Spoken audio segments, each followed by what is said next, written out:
ahora tenemos el gusto enorme de reencontrarnos con Kevin Lane, que es el gerente de soporte técnico de ventas en Fermentis. Hi, Kevin. Hello. Hello, All Beer TV. SAF Brew LA01 launched in 2018 for the no alcoholic and low alcoholic to the beer available for the market the first. Is that correct? Yes, that was the first dry yeast for the production of non-alcoholic or low-alcohol beer. What happened since 2018 to now? How grown this sector? It's the fastest growing beer style in craft. From 2017, 2018 on, there's been so much excitement, so much passion around non-alcoholic beer, making an option available for people that want to choose to drink the non-alcoholic version.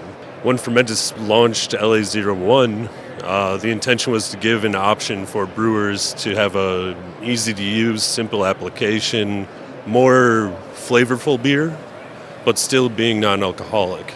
So it was really, we had a very good timing with the market developing at that time and growing substantially to the point today where one of the top 5 beer producers in craft in the United States is completely non-alcoholic.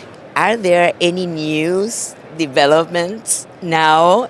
The idea behind that is to complement what we already have, the LA01. So I said LA01 has more flavorful fermentation character. LA02 is kind of dialing it back to produce a not neutral but a more neutral flavor beer to give the brewers more ability, another tool in their toolbox to produce many different styles of beer.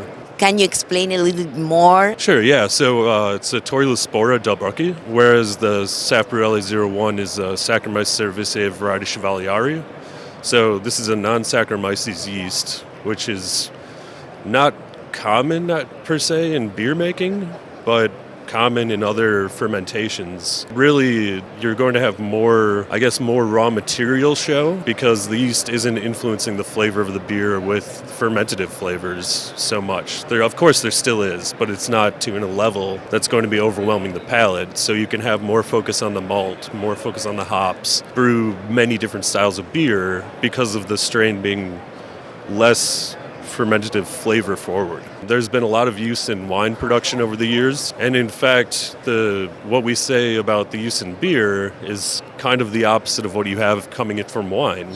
And the reason is because the amount of sugar that you're fermenting in a wine, it's almost entirely simple sugar. And that's really what these strains, so both LA01 and LA02, are both maltose negative. So they're only able to ferment the simple sugar, and they're not able to ferment beyond that. So you're looking at a 10 to 15% attenuation of a wort. In wine, it's almost entirely simple sugar, so it's fermenting a lot and very expressive. So it's very different, seeing the application in beer making where the carbohydrate profile is much more complex. So you have different sugars versus wine where it's all fermentable for the Toilospora. So it's really just an interesting understanding for me, seeing how in beer it's neutral and in wine it's supposed to enhance the flavor. Low alcohol and no alcohol are here to stay? 100%. 100%.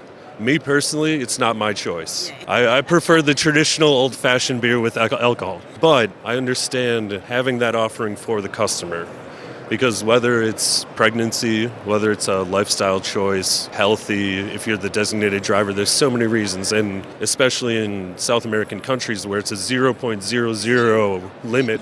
You can drive. You can't. Can't drive. So this gives a group of people, if they have a designated driver, gives them an option to have a beer, enjoy the social aspect of beer with their friends at a bar, at a brewery, wherever they are, and not have that influence and be able to drive home safely and make sure all of their friends are safe. So it's not my choice for beer, but I understand completely that there's a market for it and there will forever be a market for it. So it's here to stay for sure.